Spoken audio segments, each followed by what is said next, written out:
Robertson High School football hazing case is going to cost the Las Vegas School District a fortune. More than $5 million. The broomstick sodomy case made national headlines. Now it is officially over. But as News 13's Alex Tomlin found out, the victims and their families say they will never get over it. She's live in the Newsplex. Dick, the settlement will be split among 7 young men, but the ripple effect this case has had has affected thousands. How do we go forward? It's been 3 years, but for the families, it feels like it was just yesterday.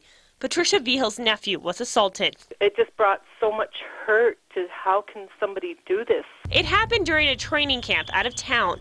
6 football players held down the 7 younger teammates and sodomized them with broomsticks. The bullies have all pled guilty, and some even went to juvenile jail.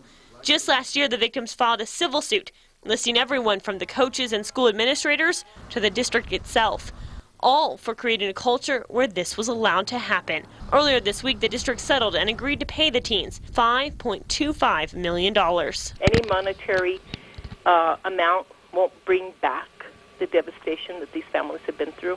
Patricia Vihil says her nephew still plays football at Robertson. And he's a heck of a football player. He's a senior this year. He's a good kid. A smart child. He's a good kid in school. She says all the boys have had their struggles. It's devastating, and to just hold your head up in a community as small as Las Vegas, to hold your head and walk, and walk the halls of Robertson High School. Vihil says comments and jokes made by rival teams and fans have been one of the worst parts of this ordeal.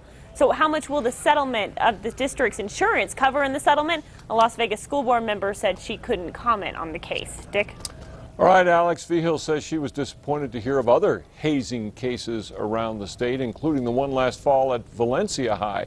3 football players there are accused of holding down a younger teammate last fall and sexually assaulting him. One of those players took a plea deal just this week. He could spend 3 years in jail.